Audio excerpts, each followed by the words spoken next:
Nah, kita sampai di paragraf terakhir, Mas ya. Zikir nafas adalah praktik yang esensial dan tak tergantikan karena ia bekerja langsung pada jantung nafas kita melalui jembatan nafas. Kesamaan akar kata nafas dan nafas adalah sebuah pengingat abadi akan hubungan intim ini, hubungan antara nafas dan nafas ya teman. Dengan menyadari nafas, kita secara sadar memulai proses mengubah kualitas nafas kita, kualitas aku kita, dari yang gaduh menjadi tenang, dari yang egois menjadi pasrah, dari yang terpisah menjadi menyatu. Ini adalah jalan menuju puncak ibadah, di mana menghilangkan dalam tanda petik ya, menghilangkan pikiranmu dan dalam tanda petik menghilangkan dirimu bukanlah akhir yang menakutkan, melainkan pembebasan yang membawa kita pada kemampuan yang penuh kebijaksanaan, kedamaian hakiki, dan kebahagiaan abadi dalam kesatuan ilahi. Itu nanti bisa dijelaskan panjang lebar melalui wahdatul wujud. Tapi jangan keliru memaknai wahdatul wujud. Wahdatul wujud itu benar di dalam esensinya, Mas, tapi salah jika dikatakan. Itu hati-hati ya. Napas adalah kunci dan nafas adalah pintu yang terbuka melalui. Ya, jadi bab 1 selesai, Mas Jawair ya. Insya Allah kita bisa.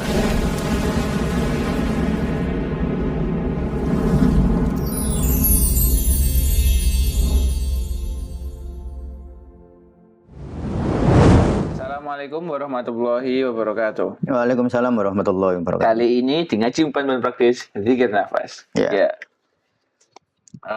Kemarin kita sudah membahas mengenai bagian-bagian belakang ya, dari hakikat nafas ya. Sekarang ini kita selesaikan. Ya, ini kita di penghujung bab 1. Penghujung bab 1. Baik, silakan lanjutkan. Ya, kita ada di penghujung bab 1. Silahkan yang sudah punya bukunya bisa dibuka halaman 31 paragraf terakhir ya. Paragraf terakhir hari ini kita akan selesaikan bab 1.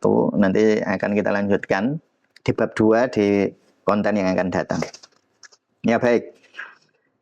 Buka halaman 31 baris terakhir atau paragraf terakhir. Ketika nafas itu rasa aku ya. Ketika nafas seseorang telah diubah melalui zikir nafas ya. Dari nafas yang bergejolak dan egois menjadi nafas yang tenang dan pasrah, maka seluruh ibadahnya akan menjadi puncak yang sesungguhnya. Jadi puncak ibadah itu bukannya banyaknya begitu. Misalnya puncak ibadah itu kalau semalam saya sholat 1000 rakaat misalnya. Ya tentu itu sangat baik dari sisi syariat ya.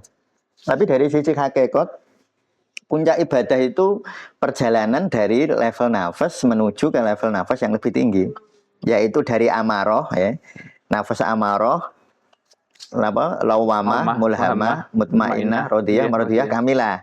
Nah, ketika sampai di puncak di kamilah itulah yang disebut sebagai puncak dari ibadah, dari kepasrahan, dari penghambaan, yang itu semua bisa dipandu atau dibantu dengan wadahnya zikir yang disebut napas itu. Nah, di sinilah sebenarnya pentingnya napas di dalam konteks zikir ya. Jadi saya ingin berpesan, nafas itu wadah zikir. Saya mengulang itu ya Mas ya. Dia bukan substansi zikir, tapi wadahnya. Substansi zikir ya meningkatkan level nafas itu. Dari amaroh, dari yang nafsu yang berguruk. Amaroh itu gini. Mas Jawir pernah nggak mendengar istilah takmir? Iya, pernah. Takmir, amir. Itu ya. Kan orang yang memerintah. Orang yang memerintah. Nah, nafsu amaroh itu orang yang KKN merintah. Terlalu sering. Iya, amaroh itu merintahnya kebangetan gitu loh. Nah, orang yang otoriter. Ya betul ya, otoriter. Jadi kalau orang itu kepengen orang harus seperti aku, kalau nggak seperti aku salah. Itu walaupun nyun sewu, walaupun sholatnya 1000 rakaat tetap nafsunya amaroh. Bukan terus berarti percuma sholatnya, enggak ada yang percuma.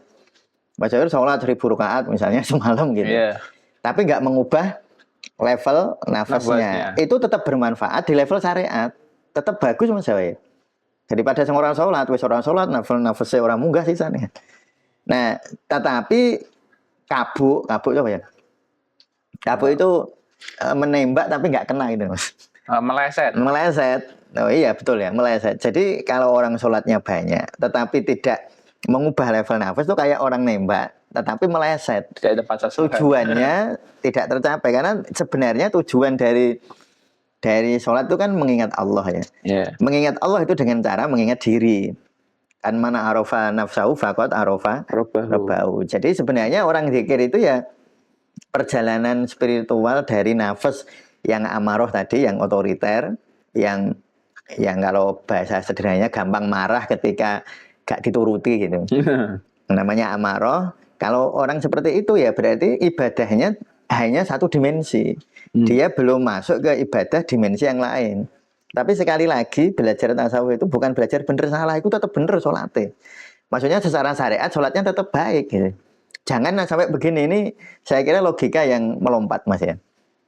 Ketika ada orang bilang daripada sholat tapi nggak mengubah perilaku, lebih baik nggak sholat, itu ya keliru. banyak itu. Iya itu kan ya nanti kan keliru. Nanti salahnya jadi dua malah. Sudah salah nggak sholat sama salah nggak mengubah perilaku. Gitu. Nah jadi jangan terus ketika sesuatu riyadhah itu tidak menghasilkan sesuatu tujuan, terus jangan disalahkan, terus jangan meninggalkan riyadhah, kan enggak. Ya diperdalam riyadhahnya. Jangan terus mikir itu tadi. Lebih diistiqomahkan riyadhahnya. Iya, lebih diistiqomahkan. Jadi terus malah jangan daripada sholat tapi nggak berubah akhlaknya elek, lebih baik nggak sholat. Loh itu logikanya yang kurang pas. Ya. Apa namanya? Saya kira teman-teman bisa memahami. Ibadah tidak lagi menjadi rutinitas ya. Jadi kalau orang hidupnya sudah dipenuhi dengan zikir ya. Jadi ibadahnya bukan hanya rutinitas kosong, melainkan sebuah pengalaman yang hidup dan penuh kesadaran ya. Setiap momen menjadi kesempatan untuk mengingat Allah karena nafas selalu ada. Mulanya kalau teman-teman ingin zikir daim, pengen sholat daim. Ada istilah Mas namanya sholat daim. Pernah dengar ya? Pernah dengar. Nah, atau zikir daim. Atau zikir terus atau sholat terus itu latihan riyadhah paling gampang ya riyadhah zikir bersama nafas karena nafas itu terus ada sebenarnya ada Mas yang lebih kuat secara teoritik tapi prakteknya susah itu zikir denyut jantung karena denyut jantung lebih terasa lagi gitu. Tapi kan susah menyadari denyut jantung kan orang susah ya nggak coba merasakan ya nggak semua orang itu bisa menyadari denyut jantung. Dan mengapa nafas itu menjadi pilihan terbaik dari sekian banyak pilihan ya? Kenapa kok modalitas biologinya pakai nafas? Kan modalitas biologi bukan hanya nafas sebenarnya. Bisa denyut jantung, bisa apa namanya? Bisa nadi. Bisa. Ya, jadi zikir nadi itu bisa. Akhirnya zikir mensyukuri nadi, tapi tidak semua orang bisa mencari nadinya. Iya. Nah, yang paling sederhana itu nafas karena alasannya nafas itu bisa kita sadari. Bisa kita atur dan bisa juga nggak diatur itu nafas. Kalau jantung dia nggak bisa diatur, otomatis terus. Otomatis kita nggak bisa jantung kamu berdetak lambat ya nggak bisa. Tahan jantung. Tahan jantung berdetak ya nggak bisa. Tapi kalau nafas Mas Jawahir bisa ngatur nafas dipercepat dan nafas diperlambat sehingga nafas ini menjadi riyadhah yang sangat baik. Nah itu. Nafas yang telah tenang, ya maksudnya mutmainnah Mas, nafsul mutmainnah. Dan melampaui dualitas. Orang itu gini, saya mau memahami dulu. Orang itu ada yang terpaku pada dualitas Mas. Jadi kalau orang yang secara sederhana memahami itu gini. Kalau Mas Jawahir ada orang lain baik, Mas Jawahir terus senang. Lihat orang jahat, Mas Jawahir jadi nggak senang. Itu berarti Mas Jawahir terikat pada dualitas. Apakah salah, Pak? Ya nggak salah, tetapi berarti nggak meningkat gitu. Nggak meningkat ya, Mas. Berarti nggak meningkat. Ini kan bukan ngomong salah bener. Jadi ketika Mas Jawahir kalau ada muji semangat. Kalau nggak ada yang muji, ya semangat. Kalau komen di YouTube jelek, nggak mau buat konten. Kalau komen di YouTube baik, baru mau buat konten. Nah, itu artinya Mas Jawahir waktu membuat konten, Mas Jawahir terjebak dalam dualitas. Nah, gitu ya. Jadi jangan sampai kita ini terjebak di dalam dualitas seperti itu, karena kalau nanti terombang-ambing. Ya Mas Jawahir nanti terombang-ambing betul. Nanti mau nyari jodoh ya terombang-ambing. Nanti dibilangin, oh ini kurang ini. Kalau kamu milih itu nanti kurangnya ini. Karena orang itu melihat kekurangan orang itu mudah Mas. Nanti kalau cari yang ini, Mas Wahid nggak suwe-suwe bingung. Iya kan? Nah, itu kalau orang terjebak dalam dualitas. Nah, bagaimana biar kita nggak terjebak dalam dualitas? Ya pikir nafas. Nah, itu melampaui itu loh. Yang kan di teori-teori dulu kan sudah saya sampaikan. Jasad. Di jasad itu ada dualitas. Jasad kadang-kadang enak, kadang-kadang ora. Enak, ya. Kadang-kadang enak, kadang-kadang sehat, kadang-kadang sakit. Lalu kita lampaui melalui zikir nafas jasad dia. Nanti terus di perasaan ada dualitas. Ya, perasaan seneng, perasaan nggak seneng. Ada dualitas kan. Dilampaui lagi dengan zikir nafas qalbiyah. Nanti ada pikiran positif, pikiran negatif. Sampai overthinking jadi kadang-kadang yang lewat di benak kita itu pikiran yang positif menurut ego ya. Ada yang pikiran negatif. Gimana? Ya zikir nafas. Jadi zikir nafas itu sebenarnya adalah upaya untuk melampaui dualitas yang sehingga dia akan mengalami kedamaian yang mendalam. Hanya ketika kamu melampaui pikiran, melampaui dualitas pikiran, maksudnya lebih tepatnya ya, maka dualitas luntur. Ya, jadi seperti ini. Akhirnya Mas Jawahir itu membuat konten bukan menurut komen YouTube. Kalau menurut komen YouTube, kalau komennya baik, maka gak ada buat. Kalau enggak buat. Ya, berarti Mas Jawahir terjebak di dalam dualitas pikiran, walaupun Mas Jawahir nggak pakai konten zikir nafas. Berarti langsung ngelakoni dewi kan gitu ya. Nah, jadi ya lalu gimana? Ya itu secara pikiran memang pikiran akan selalu menilai. Misalnya Mas Jawahir ini ada konten kok mau komennya kurang baik. Ya boleh jadi bahan introspeksi. Nah, tetapi tidak mengubah produktivitas gitu loh, Mas. Jangan tergantung sama itu. Jangan tergantung. Jadi, tapi kalau Mas Jawahir begini boleh. Ini konten kok ada respon negatif ya. Jangan-jangan memang ada kekurangan di konten ini. Itu bagus, Mas. Itu bagus, tetapi tidak mengubah produktivitas gitu. Yang disebut terjebak dalam dualitas itu terus moh itu. Terus menang Jawa pure. Ngambek. Nah, itu berarti terjebak di dalam dualitas. Tapi mendengarkan atau membaca kritik lalu membuat kita menemukan strategi baru, itu bagus. Jadi bukan mengabaikan, tetapi tidak mengubah perasaan. Tapi tidak mengubah produktivitas gitu. Nah, itu namanya tidak mengubah mood. Ya kita kadang-kadang mood tergantung tergantung orang. Nah, itu repot, Mas. Nanti sampean kalau begitu, ya nanti kan banyak orang itu gini ya. Saya termasuk nulis itu produktif, menulis banyak. Kan orang kadang-kadang yang saya lihat, mengapa orang lemah di dalam produktivitas? Karena dia nunggu mood. Orang itu semakin melakukan sesuatu nunggu moodnya semakin jarang, Mas. Benar, moodnya semakin jarang. Tapi kalau kita itu bekerja ya berdasarkan target.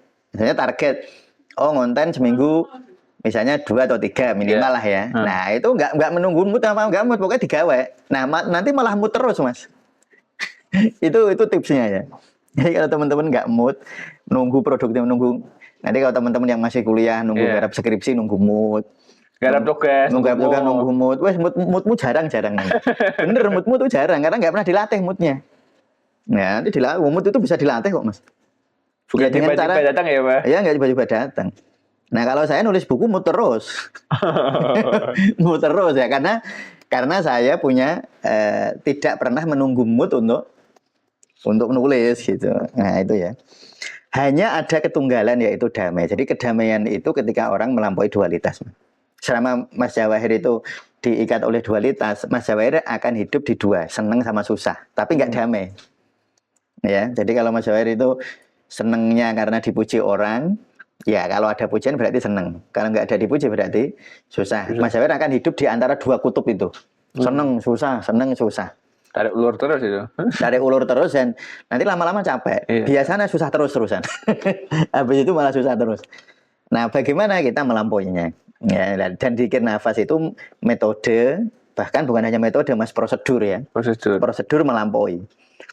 Kedamaian itu ya, ini kata-kata yang saya sangat penting. Dulu di awal-awal kita ngaji zikir nafas sudah sering saya baca, Mas. Tetapi mungkin teman-teman yang baru melihat ini, konten ini, baru ketemu channel Tasawuf Indonesia ya. Video ini terutama. Ya, ahlan wa sahlan ya. Ya, semoga bermanfaat bagi yang baru mengikuti ya. Nah, ini kalimat ini sering saya sampaikan. Perhatikan ya. Kedamaian itu bukanlah hasil. Kedamaian bukanlah hasil. Ya, kedamaian bukanlah hasil dari kondisi. Tetapi dia justru menjadi alat untuk mendapatkan kondisi kedamaian itu bukan hasil dari dunia eksternal, tetapi dari perubahan internal nafas itu sendiri. Jadi orang damai itu bukan karena kalau Mas Jawahir damai karena dunia eksternal namanya seneng, Mas. Bukan damai yang sejati. Tapi kalau Mas Jawahir damai bukan karena alasan dunia eksternal. Mas Jawahir damai ya damai, nggak ada alasan eksternalnya. Itu namanya kedamaian yang sejati. Ya. Tapi kalau Mas Jawahir damai karena Mas Jawahir damai karena urusannya dimudahkan misalnya. Ini urusan ini mudah terus Mas Jawahir damai, itu namanya bukan bahagia, bukan damai, namanya seneng. Seneng boleh Ustaz, ya boleh. Ya seneng. Golek seneng itu alamiah, Mas. Nggak ada orang golek seneng itu. Orang golek nesu. Iya, nggak ada. Orang itu yang golek seneng. Cuma harus dimaklumi bahwa di dunia itu seneng susah silih berganti. Nah, itu yang harus dipahami. Nah, pada saat seperti itu kebahagiaan sejati pun terungkap. Ya, coba ini kalimat yang sangat penting. Kebahagiaan bukanlah akibat dari suatu pencapaian. Kebahagiaan adalah sebab dari suatu pencapaian. Kebahagiaan ini adalah kondisi alami dari nafas atau diri atau rasa aku yang telah menemukan ketenangan dan kesatuan dengan hakikat. Jadi gini Mas, hakikat itu masuk dalam aliran darahnya. Jadi Mas Jawahir menyatu. Jadi misalnya Mas Jawahir tarik nafas waktu zikir nafas qalbiyah. Tarik nafas, terima, hembuskan, ikhlas itu bukan hanya di sini. Kalau di sini belum menyatu, Mas. Belum nyatu. Masuk dalam aliran darah. Belum balung sumsum juga ya? Ya, urung balung sumsum. Ya, tapi kalau teman-teman ingin balung sumsum ya direpetisi, diulang. Tarik nafas, sadari, terima, hembuskan nafas, sadari, ikhlas. Nanti dengan cara itu teman-teman melakukan hal semacam itu, berarti nanti kebahagiaan itu menjadi alami. Bukan tergantung dunia eksternal, tetapi dia menjadi alami karena sudah menemukan ketenangan dan kesatuan dengan hakikat tadi. Wis balung sumsum nek wong Jawa. Bukan hasil dari pencarian atau akumulasi materi. Ya. Bahwa orang itu mau mengakumulasi materi itu boleh, Mas. Iya, manusiawi lah, wajar. Lalu muncul seneng. Manusiawi, orang ngono malah aneh. Orang kok gak gitu aneh, tetapi kalau terjebak di situ aneh juga. Pengen gitu terus. Ya. Makanya saya sering mengulang itu ajarannya Ki Ageng Suro Mentaram. Wong seneng iku mulur, susah iku mungkret. Jadi sing bener kuwi, sing seneng mulur karo mungkret. Sing bahaya mulur terus gak iso. Mungkret terus nggak bisa mulur. Wah, itu penyakit. Contoh ini. Ini biar teman-teman nggak salah paham itu. Saya ingin menjelaskan ini agar teman-teman nggak salah paham. Kalau begitu kita nggak usah golek seneng, itu keliru, Mas. Orang sehat berarti. Jadi gini. Nggak normal. Iya, jadi misalnya gini. Mas Jawahir kuliah. Nah, sudah lulus S1. Lalu punya kesempatan ya, punya kesempatan pengen S2. Kudune pengen. Ya ora apa-apa, Mas. Kan mulur namanya. Nah, mulur. Lalu bisa S2. Nah, terus bisa S2. Terus mulur meneh pengen S3. Tetapi ketika suatu keadaan memaksa dia untuk tidak begitu, dia bisa mungkret, Mas. Ya wis lah ora S3 sik gak apa-apa. Aku tak menekuni ini dulu karena realitasnya belum mendukung untuk menuju ke sana. Itu namanya bisa mungkret, itu sehat, psikologi yang sehat. Tapi Mas Jawahir punya kesempatan, misalnya S1, terus punya kesempatan ke S2, punya kesempatan S3.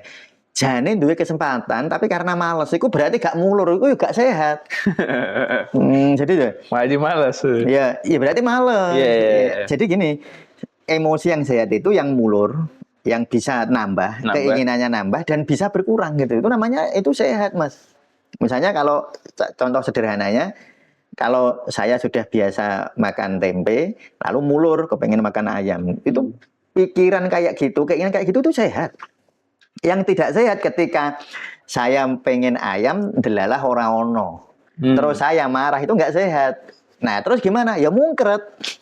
Pengen ayam tapi punya kemampuan beli tempe. Iya, kemampuannya beli tempe. Tapi kalau terus itu dipaksa, dia memaksakan diri bahkan sampai mencuri, ya berarti gak iso mungkret, berarti gak sehat gitu. Jadi belajar tasawuf itu bukan menghilangkan keinginan, belajar tasawuf itu biar keinginannya lentur.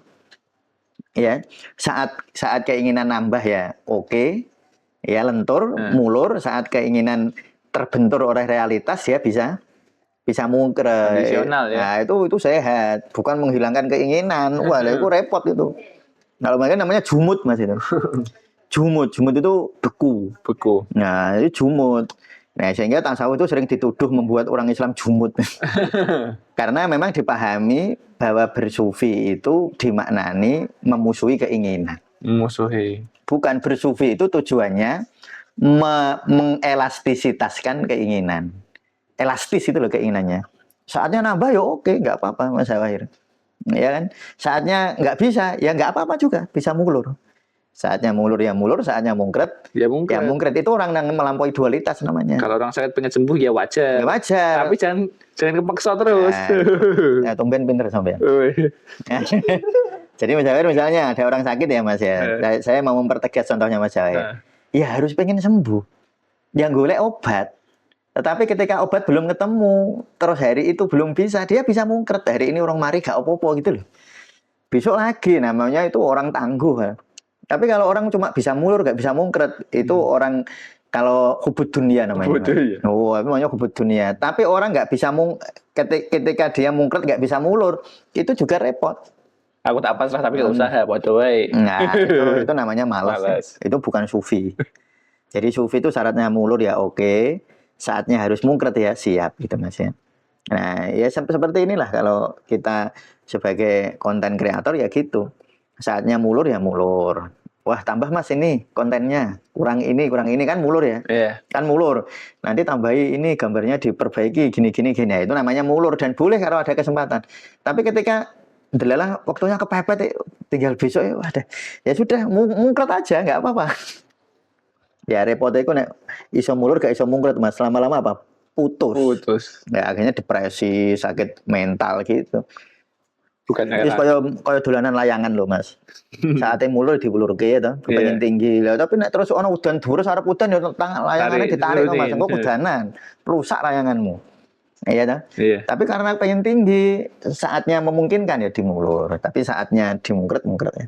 Nah, itu yang saya sangat berpesan begitu sehingga tasawuf itu tidak menjadi ajang lari dari dunia. Lari dari kenyataan. No, lari dari kenyataan. Itu jenenge menolak. Ya, orang sufi itu menghadapi kenyataan karena kalau bagi orang sufi kenyataan adalah cermin Allah. Jadi Allah itu datang melalui kenyataan hidup, Mas. Jadi orang itu kalau lari dari kenyataan sebenarnya dia lari dari Allah. Dari Allah. Jadi kalau ya ini saya sering ngasih contoh ya. Fa inna ma'al usri yusron. Inna ma'al usri yusron. Di dalam kesulitan ada kemudahan. Di dalam kesulitan ada kemudahan, diulang 2 kali. Berarti kemudahan ada di kesulitan. Kalau orang nggak mau menghadapi kesulitan, dia nggak dapat kemudahan. Kalau orang mau lari dari realitas, dia tidak bisa menyelesaikan masalahnya secara tuntas. Nanti kalau diperiksa secara tasawuf, nanti ketok Mas. Ya tadi malam itu saya kebetulan yang di program 200 jam, ya saya membahas kasus klien gitu. Kasus klien Mas. Iya. Itu orang itu harusnya emosi itu harusnya mempunyai respon fisik. Mas Jawer kalau seneng itu harus ada respon fisiknya Mas. Dada jadi enak, kepala jadi ringan, jadi santai gitu. Atau respon fisik harusnya menimbulkan respon emosi. Itu wajar. Jadi Mas Jawer pusing. Waktu pusing Mas Jawer takut, marah, atau itu dalam dosis tertentu itu baik. Tapi nanti ada orang nggak begitu Mas. Emosinya muncul, nggak ada respon fisik. Respon fisiknya muncul, nggak ada respon emosi. Nah orang kayak gini kehilangan komunikasi kolbu dan jasad. Itu biasanya orang-orang yang lari kayak gitu. Yang tadi pura-pura, yang jadi sufi ingin lari dari dunia itu. Itu biasanya begitu malah. Itu tadi malam pas ada kasus itu. Kita diskusikan di program 200 jam itu. Nah itu ya Mas ya. Nah ini saya lanjutkan biar selesai nih. Puncak dari perubahan nafas melalui zikir nafas adalah pengalaman langsung akan tauhid. Pengalamannya langsung Mas, bukan di pikiran. Seperti Mas Jawahir mengalami langsung enaknya bubur kacang hijau. Bukan hanya mengetahui enaknya bubur kacang hijau. Kalau mengetahui bukan puncak tauhid. Belum berada di puncak.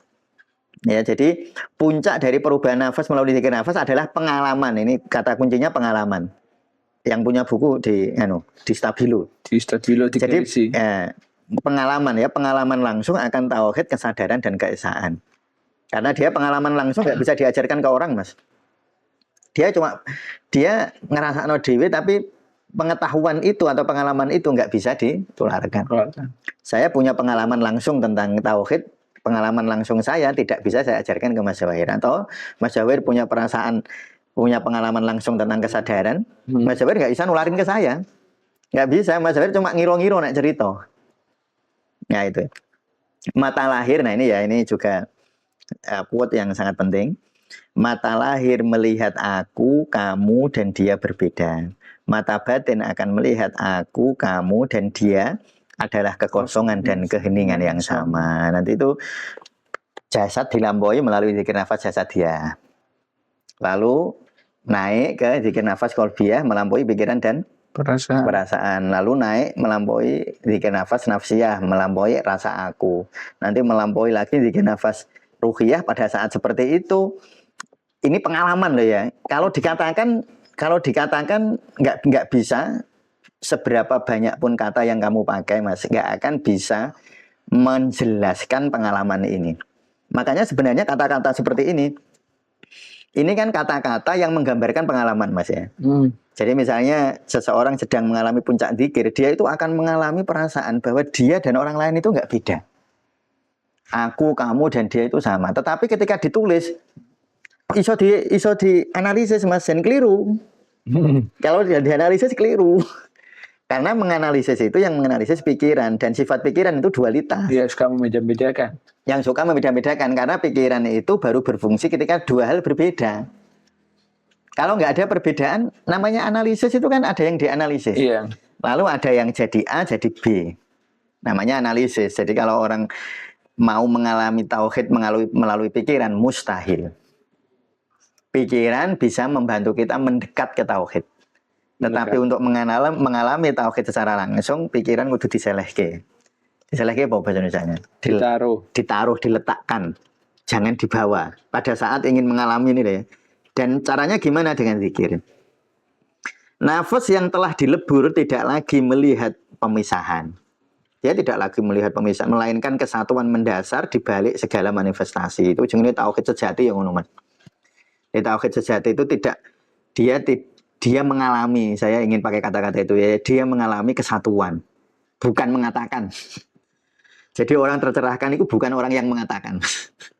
Orang yang tercerahkan itu orang yang mengalami, bukan yang mengatakan. Disinilah label, persepsi, dan emosi luruh dan nafas mencapai puncak kondisi fitrahnya yang murni. Nah, kita sampai di paragraf terakhir, Mas ya. Zikir nafas adalah praktek yang esensial dan tak tergantikan karena ia bekerja langsung pada jantung nafas kita melalui jembatan nafas. Kesamaan akar kata nafas dan nafas adalah sebuah pengingat abadi akan hubungan intim ini, hubungan antara nafas dan nafas ya teman. Dengan menyadari nafas, kita secara sadar memulai proses mengubah kualitas nafas kita, kualitas aku kita, dari yang gaduh menjadi tenang, dari yang egois menjadi pasrah, dari yang terpisah menjadi menyatu. Ini adalah jalan menuju puncak ibadah, di mana menghilangkan dalam tanda petik ya, menghilangkan pikiranmu dan dalam tanda petik menghilangkan dirimu bukanlah akhir yang menakutkan, melainkan pembebasan yang membawa kita pada kemampuan yang penuh kebijaksanaan, kedamaian hakiki, dan kebahagiaan abadi dalam kesatuan ilahi. Itu nanti bisa dijelaskan panjang lebar melalui wahdatul wujud. Tapi jangan keliru memaknai wahdatul wujud. Wahdatul wujud itu benar di dalam esensinya, Mas, tapi salah jika dikatakan. Itu hati-hati ya. Napas adalah kunci dan nafas adalah pintu yang terbuka melalui. Ya, jadi bab 1 selesai, Mas Jawahir ya. Insya Allah kita besok akan masuk ke bab 2 tentang hakikat zikir ya. Teman-teman silahkan, saya sangat berharap teman-teman melihat kembali konten-konten yang lalu, biar nanti ketika masuk ke bab 2 hakikat zikir, teman-teman tidak kehilangan jejak. Ya, karena sebelum kita masuk ke praktek, sebenarnya sangat ideal jika teman-teman memahami bab 1, bab 2 dulu.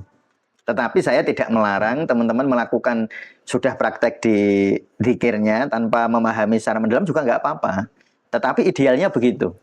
Makanya begini Mas Jawahir, saya persilakan teman-teman yang sudah punya buku zikir nafas, terus membaca tutorialnya di halaman berikutnya, silahkan praktekkan. Baik itu, nggak apa-apa.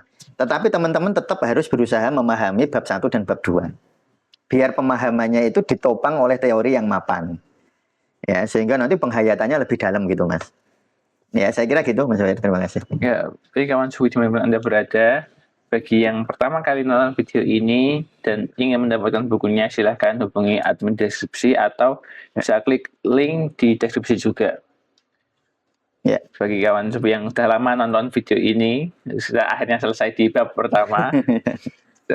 Tunggu bab-bab berikutnya dan jangan lupa praktikan. Terima kasih. Wassalamualaikum warahmatullahi wabarakatuh. Waalaikumsalam warahmatullahi wabarakatuh.